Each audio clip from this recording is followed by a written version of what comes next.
today I would like to do a video about the unethical, unlawful, and unconstitutional laws that are in HOA. And these are strictly my opinions, but this is what really hurts homeowners. And as I help homeowners across the nation, I do see these things happening everywhere. And it really makes it hard for a homeowner who is on the wrong side of the justice system for HOA. I always call HOA like their due process hearings. Those are kangaroo courts. They're not allowing us to have our due process when we have a fine, which is really hard for Americans to deal with. So especially if they're losing their properties or their homes, or they have liens on them because a board is unethical or rogue. So there's a few things that I want to go over. So let's compare them. So if the HOA is supposed to maintain the property, they have the absolute say of how that property is maintained. So if your property is damaged or in disrepair and the association is responsible for that damage, they don't have to do it right away. They can say that they're voting on it, or they can delay it to a point that it's almost hurts homeowners. You know, when I had water intrusion in my home, the association delayed that repair for 3 years. That is not promptly, and it is not fast, and you know, the HOA didn't care, and that's why they did it, and the government allows them to do that. So it makes it really unfair for the homeowner. The HOA must maintain enough insurance, so they require us to pay for that insurance. It's not just the association paying for it, it comes out of our dues. So we as homeowners are paying for that insurance. We also have to pay for our own insurance. So the association is covered, supposedly, for the outside of our home and any common areas, and then we're supposed to cover the inside of our home. Well, that doesn't seem fair, since we don't have any right to that insurance. The board has the right to the insurance, and any of those payments that come for our condo could be used for whatever the board determines they should be used for. They are the adjuster. The association board is the adjuster. That is just so wrong to me that we would even allow that to happen in the United States. But I guess they're pros. Those volunteers that are pros, that can become insurance and adjusters and tell us what is wrong with our properties. That's not fair. Another thing is that we aren't covered for anything. So we can't even contact the insurance company to make sure that our repairs are done. We have no voice in this situation. And when my condo was in disrepair, I actually notified the insurance company with a certified letter that the board was rogue and not doing what they're supposed to do. And in the end, it was the insurance company that had to pay a big part of my settlement.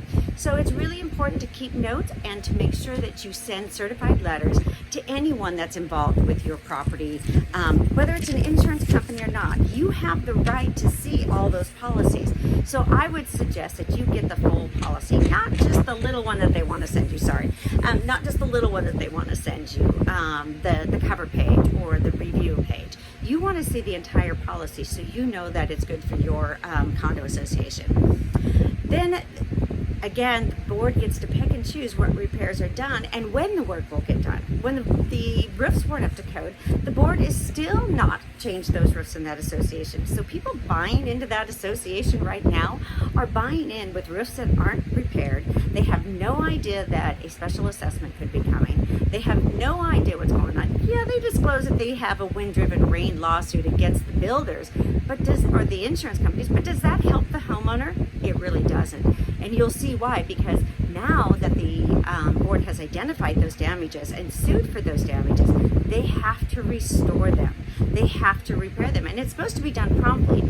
Well, I don't consider 2 years or 3 years promptly. I don't know about you, but if you have water intrusion in your home and leaking and mold, you want those repairs done right away. But guess what? Even when they get that settlement, they don't have to spend that money on anything they tried to get that settlement for, which is wrong. If an insurance company is giving a settlement for something, the board should have to use those monies for that settlement for those damages, but they don't. That's not the law. They're the adjuster. Remember, you don't have a choice, and either does anybody else in your neighborhood. Let's see, and then they can deny all repairs, which is we've already gone over. So the board is held harmless for their acts. So when the board makes these poor choices, they aren't held responsible for them. You know, we know that boards are volunteer. We know that it's homeowners.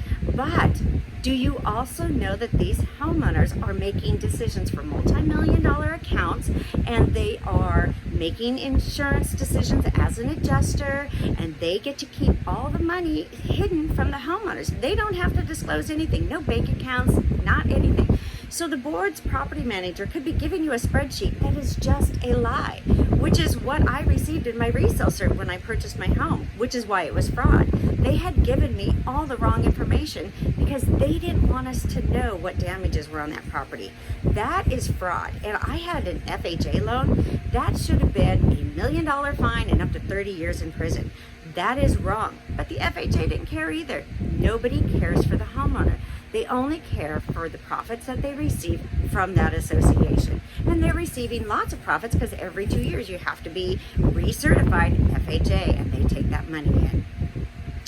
Above all the fines, they will not fine themselves. So for a board to fine people, they have to go in and they have to vote to fine you. Well, what if the board does something wrong? What if a homeowner has proof that a board member is violating the CC&Rs, the declaration, the bylaws, and the rules? Shouldn't they be fined? Well, no, because they have to do the voting. So the board doesn't have to vote to fine themselves. And when I turned in a 10-page complaint to the property management, it was CWD at the time in Seattle, and I turned in a 10-page complaint about how the board was violating the CC&Rs. Well, that property manager didn't stick around very long. They actually gave notice right after that and would not represent that association anymore because they knew the board was doing things wrong, but they didn't want to be involved. So instead of helping the homeowners and protecting the association, they bailed on us, which is their prerogative, I guess, but it really hurts the homeowners that have no idea what's going on. You also know that the board is jury, judge, and executioner. They are the ones that get to decide everything. They can fine you.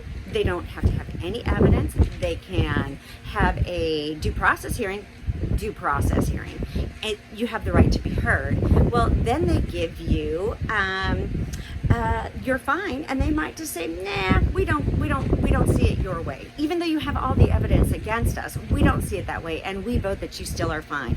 If you don't pay those fines, they can lien and foreclose. How fair is that? Kangaroo courts should not be allowed anywhere in the United States, but they are an HOA because that's how the attorneys are profiting from the demise of the people. Then the HOA board members and the property manager and the attorney are all at their disposal. The homeowner has no one at their disposal. They can't go to an attorney without paying high costs. If the board goes to the attorney, they just charge the homeowners for it. When you see attorney fees over $5,000 in an HOA, there's a red flag. Anything over $5,000 in a year of the HOA means that that attorney is doing more than just being a guidance. They are in it for fining and foreclosing on people. Condo Law was checking for sheriff sales every month and charging the association a due for that work that they were doing to make sure that we could, and they were putting liens on everyone and they were foreclosing. And if you go to the Kingston County website and look up my association, you'll see pages and pages of liens and foreclosures. How fair is that? What does the homeowner have to protect themselves? We have a non-judicial foreclosure system. The homeowner never gets their day in court from this unethical board. And so who's watching over the homeowners? You would think that the attorney generals would, that they would not allow for this because it costs people their homes and you are putting people in the streets. But the attorney generals don't care. They just don't care. Well, they're attorneys. They probably have huge donations coming in from those other attorneys to support their campaigns and not help us. So there you go. The board has unlimited funds. If they run out of money, guess what? They just charge the homeowners a special assessment. The homeowner has to pay both the special assessments, the dues, and any other thing the association comes up with, and they have to pay for their attorney, which to go to civil court, which is our only option, it's over $15,000 to $20,000 just to get an attorney to represent you. How fair is that? If the board violates the CC&Rs, nobody cares. But But to enforce the CC&Rs, they are all in on it. They will make sure that you follow them, but they don't have to. A homeowner can call a special meeting, but only by you have to get so many signatures from other homeowners, but the board can call a special meeting at any time. They don't need any signatures from any other homeowners. They don't even need the signature of the rest of the board. The president can call a special meeting anytime. The board can access records of the association at any time for free. Why can't the homeowners? We're all entitled to those records. Why aren't those records brought to the association during board meetings or once a year during our annual meetings so that the homeowners can review those records? That's because they don't want you to see those records. And if you ask to see those records, you will become a target and they will not let you go in to see those records. They will fight you every step of the way. And you'll have to have a reason. Well, your reason is you're a homeowner and you have a right. So the board gets to, I already mentioned this, but the board gets to see the actual bank statements. Did you ever wonder if the money's really there? Shouldn't we have a read-only password that homeowners can get into the bank statements and make sure that the money is actually there? Because when I purchased, the money wasn't actually there. So when I thought that the board had over $1 million in their reserves, they only had $200,000 in their reserves. How fair is that?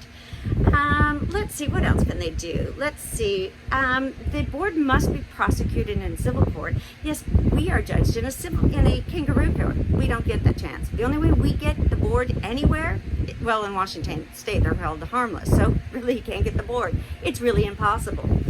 Let's see, when you pay your assessments, if your association, property manager, and attorney are members of CAI, you are paying their dues, which they charge every year, which is $300 or $400, I'm not sure.